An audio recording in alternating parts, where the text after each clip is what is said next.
오늘 말씀은 고린도전서 1장 10절에서 17절까지의 말씀입니다. 함께 읽도록 하겠습니다. 형제들아, 내가 우리 주 예수 그리스도의 이름으로 너희를 권하노니 모두가 같은 말을 하고 너희 가운데 분쟁 없이 같은 마음과 같은 뜻으로 온전히 합하라. 내 형제들아, 클로에의 지편으로 너희에게 대한 말이 내게 들리니 곧 너희 가운데 분쟁이 있다는 것이라.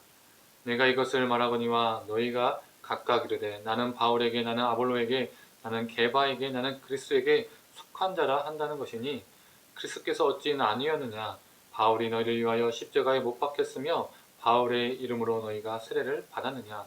나는 그리스도와 가이오에는 너희 중 아무에게도 내가 세례를 베풀지 아니한 것을 감사하노니 이는 아무도 나의 이름으로 세례를 받았다 말하지 못하게 하려 함이라.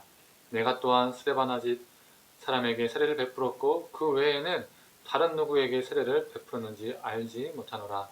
그리스도께서 나를 보내심은 세례를 베풀게 하려 하심이 아니요 오직 복음을 전하게 하려 하심이로되 말의 지혜로 하지 아니함은 그리스도의 십자가가 헛되지 않게 하려 함이라. 아멘. 말씀을 들으신 우리 모든 성도님들에게 하나님의 은혜가 있길 간절히 소망합니다. 오늘부터는 고린도전서 말씀으로 아침 묵상이 시작됩니다. 고린도전서 말씀을 나누기 전에 간단하게 개관을 하고자 합니다. 고린도 지역은 어떤 곳이었는지, 그리고 고린도 교회는 어떤 교회였는지 잠시 간략하게 언급하고 시작하겠습니다. 고린도는 그리스 남부 지역인 아가야 지역의 대표적인 도시였습니다. 주전 146년 로마인들에 의해서 파괴가 되었고요.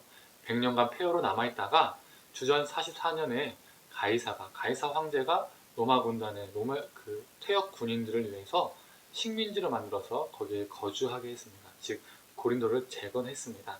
또한 고린도는 지중해 항구 도시로서 무역의 중심지였죠. 항구 도시다 보니 여러 나라 사람들이 모여서 그 지역에서 살았습니다. 로마 퇴역 군인들에 의해서 재건된 도시지만 로마인들만 있었던 것이 아니라 헬라인, 그리고 유대인, 시리아와 애굽에 있는 또 소아시아인 사람들, 여러 사람들이 섞였던 지역이라는 것이죠. 그래서 여러 민족의 종교와 풍습을 가지고 있었습니다. 또한 고린도 교회는 이 고린도 지역에 바울이 세운 교회였습니다. 사도 바울의 2차 선교 여행 때 18개월 동안 심혈을 기울여서 세운 교회였다는 것이죠. 고린도 교회는 은사가 가장 풍부한 교회였지만 교회 내 당파와 또 비윤리적인 삶으로 인해서 많은 문제를 가지고 있었습니다. 이 당파 문제와 교회 여러 문제들의 글로에라는 사람을 통해서 에베소에 있는 바울에게 들리게 되죠. 이 고린도 교회 문제를 바울이 듣게 되고 그 에베소에서 고린도 교회에 보낸 편지가 바로 고린도 전서입니다. 오늘 본문을 보면 고린도 교회 안에는 4개의 당파가 있었습니다. 바울파, 아볼로파, 게바파, 그리스도파였습니다.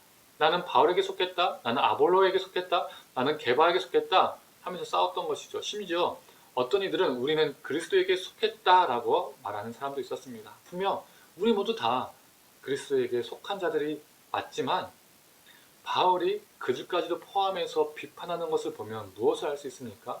그들이 좋은 의미에서 그리스도파, 우리는 그리스도에게 속한 것이다 라고 말한 것이 아니라 자신들이 더 우위에 있는 집단임을 보여주기 위해서, 말하기 위해서 우리는 그리스도에게 속한 자다. 너희들은 인간에게 속한 자지. 너는 바울, 게바 그 정도밖에 안 되지. 우리는 그리스도에게 속한 자야라는 것을 말하기 위해서 예습하다. 이 정도는 돼야지 라고 보여주는 것이라 알 수 있습니다. 4개 당파 이야기하면서 바로 세례 이야기가 나오는 것을 보면 바울이 또 자신이 소수에게만 세례를 베풀었음을 감사한다고 말하는 것을 보면 세례 진리자 중심으로 당파가 형성되었을 가능성이 없다는 것을 알 수가 있습니다. 그리고 많은 학자들도 그렇게 보고 있습니다. 고린도 성도들은 자기에게 세례를 진리한 사람을 존경함을 넘어서서 그 사람을 추종하고 신격화시켰던 것이죠. 그래서 13절에 바울이 이런 말을 합니다. 제가 표준서변역으로 중후반을 읽겠습니다. 바울이 여러분을 위해서 십자가에 달리기라도 했습니까? 또한 여러분이 바울의 이름으로 세례를 받았습니까? 이렇게 반문합니다. 바울은 자신의 이름을 적용해서 반문하고 있는 것이죠. 마치 바울과 아볼로가 게바가 십자가에 달린 예수라도 된 듯 추종하는 사람들이 생긴 거죠. 그런데 재미있는 것은 바울 자신은 소수에게만 세례를 베풀었다는 거죠. 집례했다는 겁니다. 그렇다면 대부분의 바울파는 바울에게 세례를 집례를 받지 않고 다른 사람한테 세례 집례를 받았을 가능성이 크다는 겁니다. 그런데 뭡니까? 사칭한다는 거죠. 거짓을만 한다는 겁니다. 이렇게 당파가 생기면 거짓이 생기는 겁니다.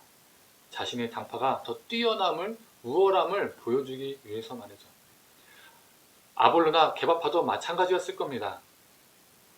결국 이 안에는 삶의 옳고 그름, 성경의 옳고 그름을, 그리고 신앙의 옳고 그름, 신학의 옳고 그름을 위해 논쟁이나 다툼이 일어난 것이 아님을 알 수가 있습니다.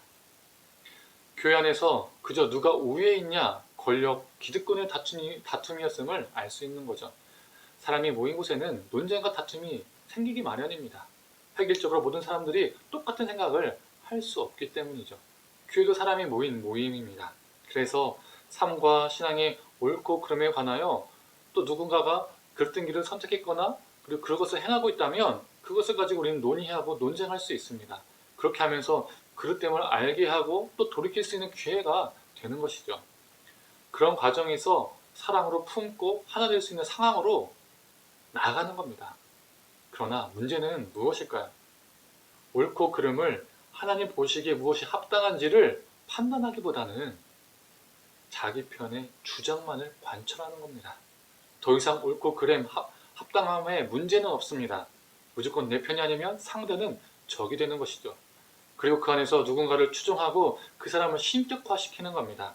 그러면서 교회는 더 심각한 분쟁의 길로 가는 거죠. 고린도 교회가 그랬고 분쟁을 겪고 있는 현실의 많은 교회들이 그렇습니다. 누군가를 추종하고 거짓이 난무하고 이런 문제들이 심각하다는 거죠. 13절에 바울의 반문, 그리스도께서 어찌 아니었느냐? 바울이 너희를 위하여 십자가에 못 박혔으며 바울의 이름으로 너희가 세례를 받았냐? 라는 이 말은 나 바울을 그리고 아볼로나 게바를 신격화시키지 마라 라는 말이죠. 또한 이 말인 동시에 또 무슨 의미가 있을까요? 누가 죄인을 구원하시기 위해서 십자가에 못 박혔는지 기억하고 심령에 새기라는 겁니다.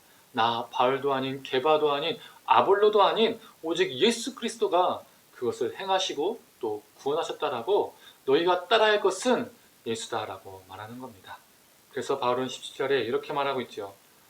그리스도께서 나를 보내심은 세례를 베풀게 하려 하심이 아니요 오직 복음을 전하게 하려 하심이로되 말의 지혜로 하지 아니함은 그리스도의 십자가가 헛되지 않게 하게 하려 함이라. 우리가 주장할 것은 우리의 힘도 우리의 기득권도 권력도 아닌 예수 그리스도의 복음이라고 바울은 말하고 있습니다. 그런데 이 주장은 말로만 하는 주장이 아닙니다. 말로만 하는 주장이 되면 바울과 아볼로와 게바파보다 더 우월한 집단이라는 것을 보여주고 싶어서 나는 그리스도파다 하고 우기고 있는 오늘 본문에 나오는 그 당파밖에 되지 않습니다. 그 정도 수준밖에 되지 않는다는 거죠. 말로만 주장하게 되면요. 예수 그리스도의 십자가를 드러내는 삶으로 주장돼야 됩니다. 어찌 보면 오늘날의 교회가 세상으로부터 비판을 받는 이유가 바로 여기에 있습니다. 십자가의 복음을 말하는 자는 정말 많지만 십자가의 삶을 살아내는 자는 정말 보이지 않기 때문입니다. 그래서 예수를 이용하여 자기 주장만 펼치고 자신들의 이익만 쫓는 이익 집단으로 보이게 되는 것이죠. 사람의 주장과 분쟁이 교회 밖 세상으로 전해져서 세상 사람들의 얼굴이 찌푸러지게 되는 겁니다. 사랑하는 성도님들, 바울은 10절에 너희 가운데 분쟁 없이 같은 마음과 같은 뜻으로 온전히 합하라라고 말하고 있습니다. 우리는 분명 사람이기 때문에 관점과 생각과 많은 것들이 다를 수밖에 없습니다. 그래서 분쟁과 부딪힘은 생길 수 있습니다. 생길 수밖에 없지요. 그때 우리는 합하기 위해서, 즉 하나 되기 위해서 노력해야 합니다. 그 방법은 다른 것에 있지 않습니다. 빌립보서 2장 5절의 말씀처럼 예수님의 마음을 품는 것입니다. 바울의 마음, 아볼로의 마음, 게바의 마음, 어떤 목사의 마음, 어떤 장로의 마음을 품는 것이 아닙니다. 특정 사람의 마음을 품는 것이 아닙니다. 바울이 말한 너희 가운데 분쟁이 없어 같은 마음과 같은 뜻으로 온전히 합하라 할 때 그 같은 마음은 예수의 마음입니다. 우리가 사람의 마음을 품으면 결국 사람을 추종하게 되고 자신의 뜻만 주장하게 됩니다.